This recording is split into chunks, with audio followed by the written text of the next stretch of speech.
사람이 살다 보면 위로받고 싶은 경우가 있습니다. 여러분들은 어떤 경우에 위로받고 싶습니까? 우리가 살다 보면 위로를 해야 될 때도 있지만 위로를 받고 싶을 때도 있습니다. 사실 우리가 사람으로부터 받는 위로도 크지만 그보다 더 중요한 것은 십자가에 달리신 주님으로부터 오는 위로입니다.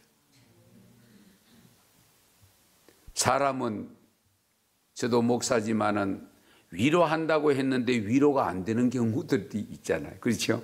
예. 오늘 말씀을 보시면 우리 예수님이 지금 십자가 위에서 지금 그 상황을 간단하게 기록하고 있는 내용입니다. 운명하기 직전입니다. 우리 예수님의 곁에는 그의 어머니 마리아, 그리고 이모 글로바의 아내 마리아, 막달라 마리아가 서 있었다고 기록합니다. 예수님을 차마 쳐다보지 못한 채 하염없이 흐르는 눈물을 지우면서 있었던 모습을 어느 정도 연상할 수 있잖아요. 예수님께서 자기의 어머니와 사랑하시는 제자가 곁에 서 있는 것을 보고 자기 어머니께 여자여 보소서 아들이니다.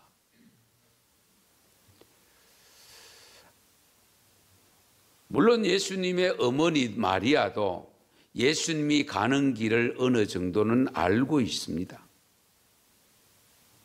이미 예수님을 잉태할 때부터. 그럼에도 불구하고 33년을 같이 했던 아들입니다. 그 아들이 지금 십자가에 달려 있습니다.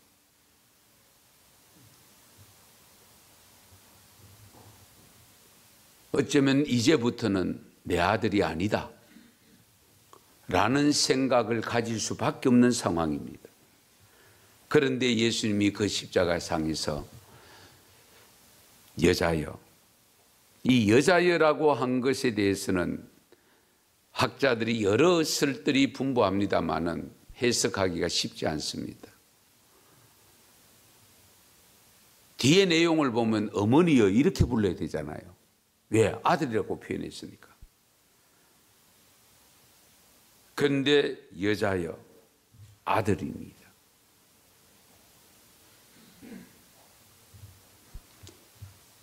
이 말을 들었던 마리아를 한번 생각해 보십시다. 어떤 마음이 들었을까요? 그래도 하나님의 아들로 이 땅에 오신 예수가 끝까지 나의 아들이라고 일러줄 때에 한편은 위로가 되지 않겠습니까?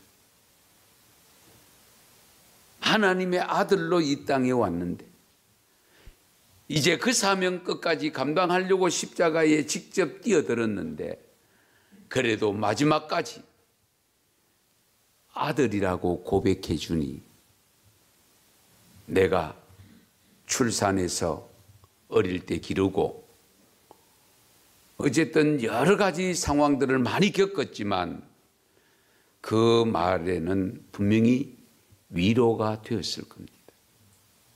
그리고 난 다음에 이어서 곁에 있는 제자라고 했는데요. 이 제자는 다른 복음서에 보면은 마태복음 요한으로 이름이 거명됩니다. 그래서 이 요한에게 보라, 내 어머니다. 보라, 내 어머니다. 너의 어머니다 그 말이거든요. 또 그러니까 내 어머니가 잘 모셔달라는 뜻이잖아요. 그래서 오늘 말씀을 보시면 그 제자가 자기 집에 모시더라 라고 기록합니다. 자기 집에 모셨다. 분명한 것은 예수님이 육신의 형제가 있거든요. 그런데도 불구하고 그 육신의 형제들을 전혀 언급이 안 됩니다. 다만 곁에 있는 요한에게 자네 어머니다. 그러니까 요한도 금방 알아차리고 자기 집으로 모셨다는 거예요. 저는 이 말씀을 보면서 아마 예수님의 동생들은 어머니를 모실 만한 여유가 되지 않았지 않는가. 그러니까 요한에게 부탁을 했고 요한은 그것을 그대로 받아들여서 우리가 핑계 댈 수 있잖아요. 아이고 저 동생들이 있는데 자녀가 있는데 내가 왜 모셔? 그렇게 할 수 있는데도 불구하고 요한이 이 마리아를 모신 것을 보면 나름대로 생활을 어느 정도 읽을 수 있는 부분입니다. 자, 어쨌든 간에 이 두 말씀 내용을 보면 육신의 어머니로서 마리아에게 상당한 위로가 되었을 것이다 하는 느낌을 받습니다.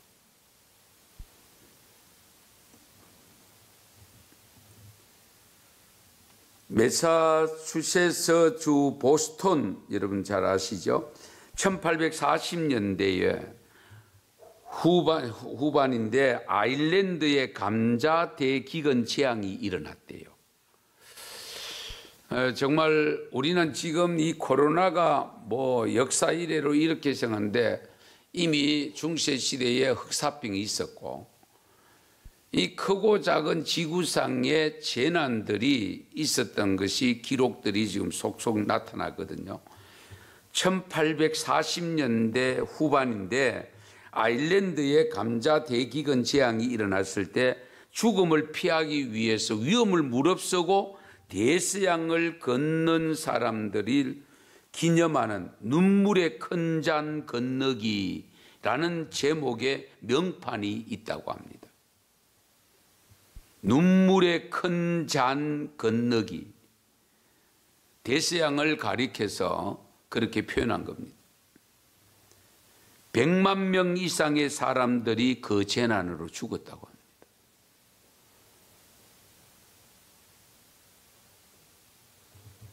여러분 생각해 보세요. 지금으로부터 180년 전 100만 명은 엄청난 숫자입니다. 그리고 다른 100만 명 이상의 사람들이 집을 버리고 그 대양을 건넜다는 겁니다. 존 보일 오레일리는 그 대양을 시적으로 표현했는데 눈물의 큰 잔이라고 표현했답니다. 굶주림과 심적 고통으로 내몰린 그들은 절망적인 상황 속에서도 일말의 희망을 추구하고 있었다. 그런데 다윗은 이 본능적인 반응으로 기도를 어떻게 하느냐? 6절 보세요. 6절. 내가 날개가 있다면 날아서 편히 쉴 곳 찾아서 가겠다. 그러니까 진퇴양난입니다. 갈 수도 없고 올 수도 없고 고스란히 겪을 수밖에 없는 그런 상황이라.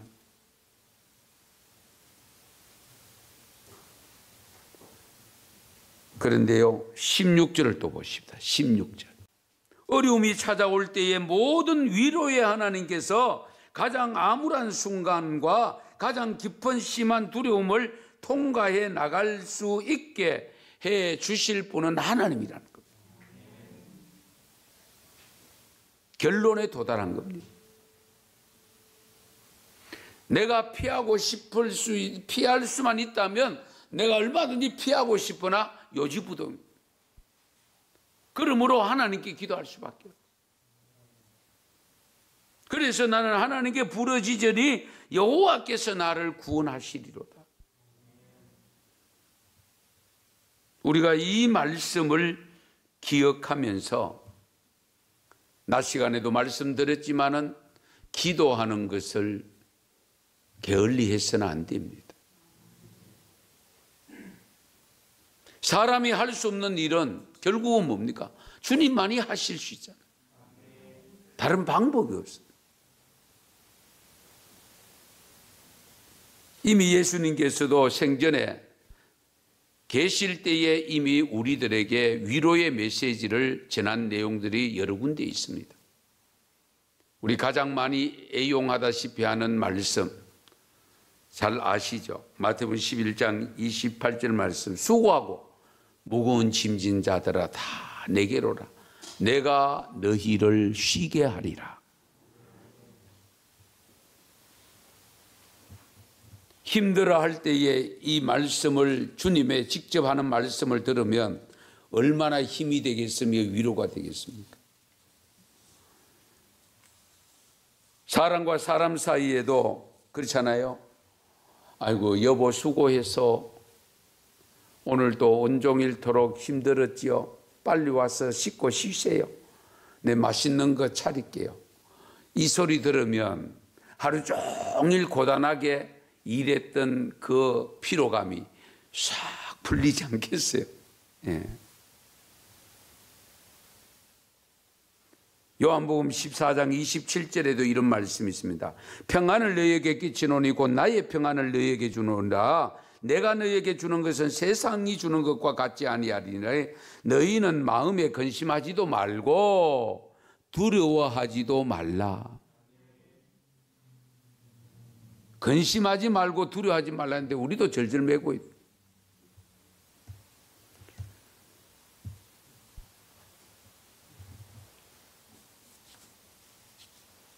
사실은 나는 괜찮은데 혹 나로 인하여 다른 사람에게 피해가 갈까 염려가 돼서 그렇지, 그렇지 않아요? 예. 나 한 사람 같으면 전혀 상관없죠. 가끔 밖에 바람 쉰다고 저도 한 바퀴 돌 때가 있습니다. 마스크를 잊어버리고 안 갖고 나가가지고 마스크 없이 다니면 내가 이상한 사람 같더라고요. 예. 왜? 사람들이 다 쳐다봐요. 그러니까 내가 다 하고 있는데 안 하면 이상한 거예요. 그렇잖아요? 제가 새벽 기도 때 배려에 대한 말씀을 하면서 다 서가 있는데 앉아 있으면 안 되잖아요. 또 다 앉아 있는데 서가 있어도 안 되잖아요. 그렇잖아요? 우리가 같이 행동해야 되잖아요.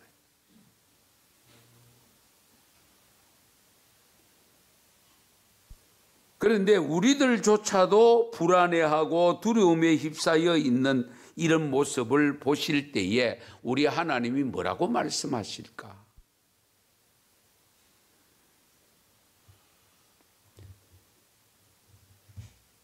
세상 사람들, 즉 이 세상이 전부라고 생각하면서 사는 사람들과 이 세상은 나그네의 삶이고 영생이 있음을 믿고 사는 우리들은 분명히 달라야 되지 않겠어요? 그 다름이 좋은 일이 있을 때보다는 오히려 어려운 일이 있을 때, 극한 상황에 놓여 있을 때에 가치를 발휘하는 겁니다. 고난 중에서도 위로해 주시는 주님이 계시기 때문에 고난을 고난이라 여기지 아니하고 오히려 복의 통로로 받아들이는 삶의 자세가 중요합니다.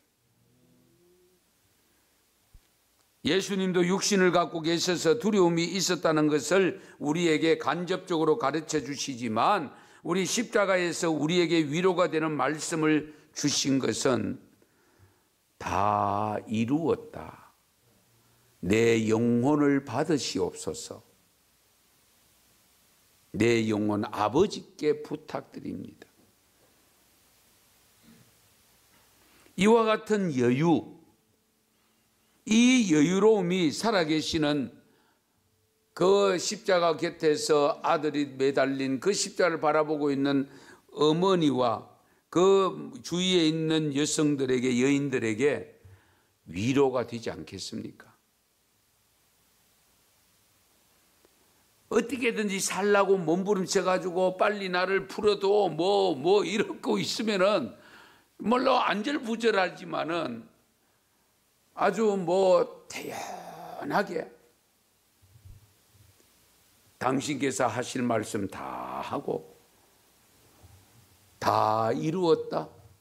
내 영혼 아버지께 부탁하나이다. 그러고 가시는 그 모습을 볼 때에 한편으로는 마음이 아프지만 한편으로는 위로가 되지요. 내가 하나님만 떠나지 않는다면 하나님을 믿는 것 때문에 닥쳐오는 환난도 시련도 기쁨과 영광의 순간이 찾아와서 환난을 이기게 된다. 할렐루야. 내가 믿는 믿음의 통로는 변함이 없습니다. 그러나 그 변함없는 믿음의 통로 속에서도 때로는 환난이 닥쳐온다. 그 삶의 통로를 통해서 우리는 그럴 때마다 전혀 엉뚱한 길로 피해가면 낫지 않을까 이런 생각이 찾아올 수 있습니다. 그러나 마치 여기 송유관에다가 물을 보내고 소화액을 보내므로 그 불을 빨리 진화할 수 있었던 것처럼 내가 믿음을 가지고 가는 그 길에 내게 닥쳐온 여러 가지 환난과 공고한 일들이 있을지라도 우리 하나님께서 다시금 주시는 말씀을 통해서 얻는 기쁨과 영광의 순간이 찾아오는 그 통로를 이용하면 승리하게 됩니다. 내가 가지고 있는 그 무엇을 의지해서 살려고 하지 아니하고 오직 예수 그리스도를 죽은 자에서 부활시켰던 하나님만 의지하게 위하여 지금 그런 고난을 당한다는 겁니다.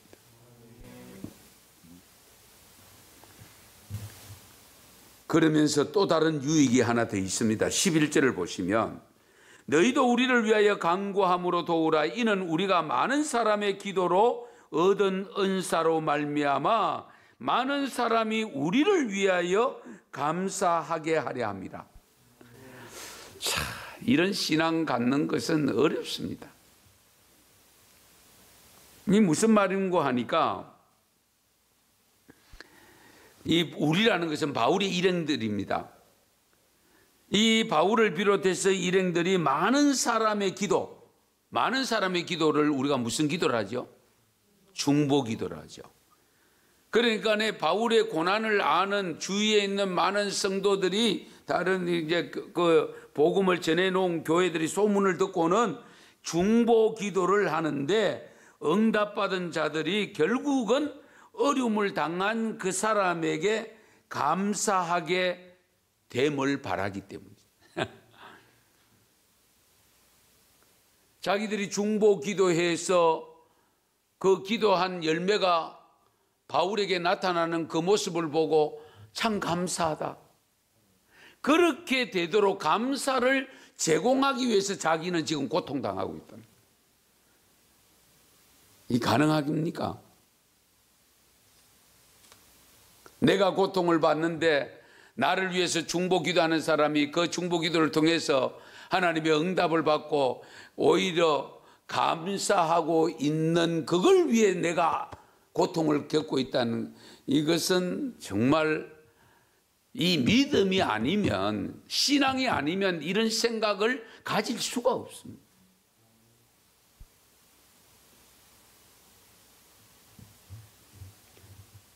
죽으면 죽으리라고 하는 저자 안희숙 선생님 잘 아시죠? 많이 들었었죠.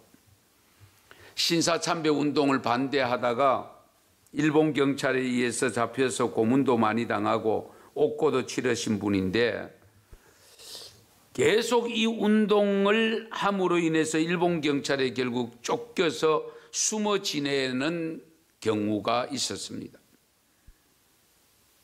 두려움의 대상은 일본 경찰뿐만 아니고 요걸 발견하고 이 일본에게 빌붙어 사는 우리 한국 사람들이 혹여나 발견되어지면 고발할까? 예, 두려웠다는 겁니다. 이렇게 공포에 질려 숨어 있는 이 안희숙 여사님의 이 딸이 그 어머니가 한 번은 이렇게 위로를 했답니다. 예전에 의사가 없던 시절 사람들이 병이 나면 큰 곤욕을 당했던 일들을 예를 들면서 그 딸에게 엄마가 이야기합니다. 너같이 아름다운 딸이 청춘을 세상 허영에 바치지 않고 생명의 주님께 대한 믿음을 지키고 주님을 사랑하고 순종하다가 죽을 수만 있다면 이 얼마나 큰 영광이냐.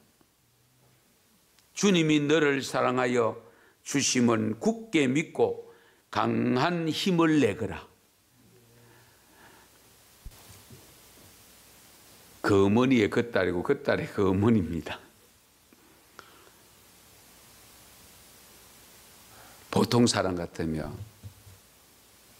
네 혼자 네가 그 여자의 몸으로 무슨 힘이 있다고, 네 안에도 다른 사람 할 사람 많으니까 잔 죽고 있어라.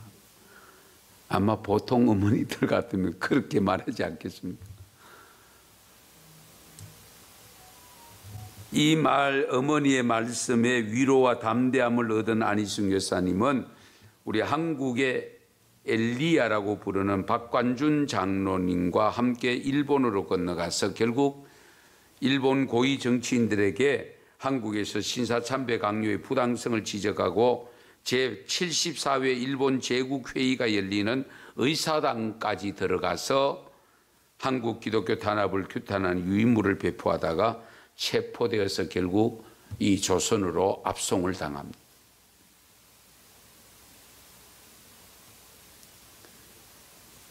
우리는 이 안희숙 우리 선생님이 오직 하나님만 섬기면서 그를 사랑하였던 신실한 믿음의 사람으로 기억하고 있는데요. 고난 중에도 위로하시는 어머님의 위로, 십자가에 달리신 예수님이 어머님을 위하여 하는 위로의 말씀, 이것을 우리가 생각해 보면 우리가 살아가는 삶 속에서 진정 우리가 좋은 아름다운 교회 공동체의 관계 속에서 살아가려고 할 때에 서로 위로의 말씀을 많이 하셔야 됩니다. 위로의 메시지. 예.